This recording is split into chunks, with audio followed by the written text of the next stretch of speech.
안녕하세요. 러시아의 우크라이나 침공으로 전쟁에서 누리는 일상이 더욱 소중하게 여겨지는 2020년 3월입니다. 여기 1993년 사라예보 내전 당시 전 세계인들의 관심을 촉구시키고자 전쟁 중인 사라예보에서 연극 고도를 기다리며를 공연했던 에세이 작가이자 예술평론가인 수전 손택이 있습니다. 손택은 질병은 질병이며 치료해야 할 그 무엇일 뿐이라며 질병에 들로부터 환자의 재활 의지를 꺾는 낙인, 은유, 이미지와 투쟁을 벌입니다. 바로 이 책 은유로서의 질병이 이재원 번역가의 도움으로 이후 출판사에서 2002년에 나왔습니다. 번역가 역시 군대에서 자신의 질병으로 낙인되고 타인의 혐오를 견디는 경험을 하면서 이 책을 만나 번역을 하는 동기가 되었다고 합니다. 질병과 함께 내포된 어떤 이미지들은 질병의 낙인 효과를 가져와서 실제 그 사람을 그렇게 만들어 놓는다는 저자의 이야기는 사회 분위기에 당연하게 물들어 있던 우리에게 도전장을 내밉니다. 덕분에 우리는 너무 쉽게 생각했던 내 자신의 언어, 태도, 편견들을 돌아보게 되는 거죠. 이 책의 목적은 우리가 사회가 질병을 사회, 문화, 도덕적 타락의 은유로 사용하기 때문에 질병 자체를 모호하게 만들었다는 것을 밝히고 사람들이 가지고 있는 이런 생각에 말을 걸어서 그런 상상력을 잠재우려는 것이래요. 물론 손택은 은유 없이 우리가 생각할 수는 없지만 그렇다고 해서 우리가 자제해야 할 은유가 없다는 건 아니라는 거죠. 손택은 그 자제해야 할 은유로서의 질병 중 가장 방해를 받은 결핵과 암에 대한 이야기로 시작합니다. 이 책에는 은유로서의 질병과 에이즈와 그 은유 두 글이 함께 담겨 있는데요. 앞에 책을 먼저 쓰고 10년 뒤에 매독처럼 오염이라는 은유가 따라붙는 에이즈에 대해 썼습니다. 친한 친구의 에이즈로 인한 사망이 이 글을 쓰게 했죠. 두 글 다 100페이지가 조금 넘는 짧은 글이라 함께 엮은 것 같습니다. 은유로서의 질병에 짚일 계기는 수전 손택의 가족사와도 연결되어 있습니다. 그녀는 5살 때 아버지가 결핵으로 돌아가셨지만 어머니는 죽음의 원인이 된 병명과 아버지의 무덤의 위치조차 숨겼습니다. 그 당시에는 결핵이 무언가 수치스러운 죽음으로 여겨졌기 때문이죠. 보헨의 다세대 가족 치료 중에도 사회 정서 과정이란 주요 개념이 있어요.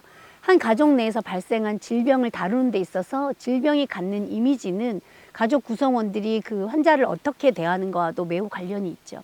그런데 그 은유는 사회가 구성해준 이미지라는 게 손택의 이야기와 맞물립니다. 예를 들어 결핵과 매독이 주는 은유는 매우 다르죠.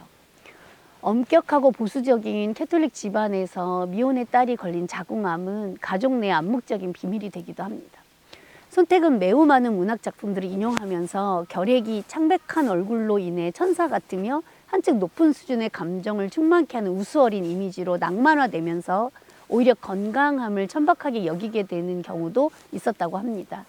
또한 암은 정반대로 인과응보로 여겨지며 수치스러운 질병으로 여겨졌죠.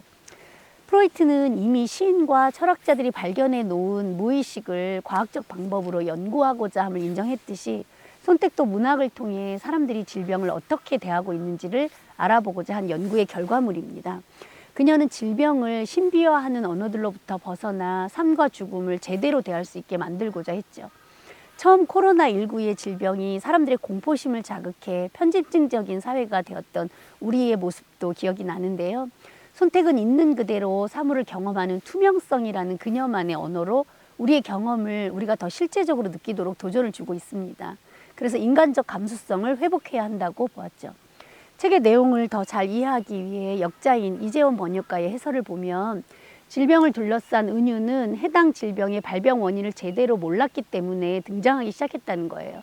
그리고 서구 의학이 종교와 밀접하게 발전되어 왔다는 점을 우리가 주목해야 하는데요. 삶과 죽음이 신의 영역이기도 했지만 무엇보다 수돈 같은 종교 기관이 경제력이 있어서 병원을 세울 수가 있었기에 손택이 처음부터 종교가 신의 심판이나 징벌로서만 질병의 은유를 사용한 건 아니라고 해요. 물론 이후 중세 중기에 종교가 질병의 은유를 악용하기 시작합니다.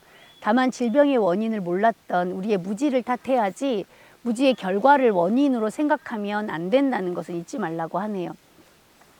마지막으로 질병을 둘러싼 은유는 의학의 발전뿐만 아니라 정치, 사회, 문화적 변화와 함께 유기체처럼 변화했다는 점입니다.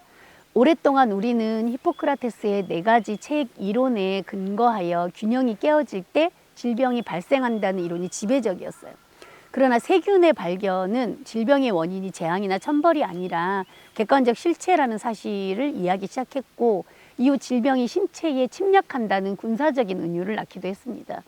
또한 제1차 세계대전은 외과 기술의 비약적인 발전을 가져오면서 정치 담론은 더 이상 균형을 유지해야 하는 4가지 체액 이론이 아니라 아픈 부위를 도려내거나 잘라내는 외과 기술의 가능성을 경험합니다.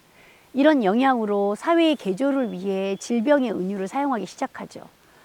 더 이상 불균형이 문제가 아닌 도려내야 할 외과적 처치가 필요한 사회가 되었습니다.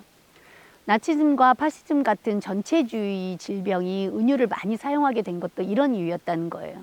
유럽의 유대인들은 제거되어야 할 매독이나 암에 비유되곤 했죠. 무솔리니는 자신을 국가의 의사라고 불렀고, 자신의 정책을 발본적인 치료법이라고 불렀답니다. 이처럼 질병의 다양한 은유들은 서로 영향을 주고받으며 새로운 이미지들을 형성합니다. 우리가 가진 질병에 대한 태도는 어디로부터 온 것일까요? 정리해 보겠습니다. 이 책은 질병을 앓고 있다는 사실 때문에 뭔가 추한 것으로 변모시키는 은유의 함정을 이야기하면서 질병은 질병일 뿐이며 치료해야 할 그 무엇이다라고 주장합니다. 네, 수전 손택의 도전입니다. 우리가 가진 질병에 대한 태도는 어떻게 구성된 것일까요? 감사합니다.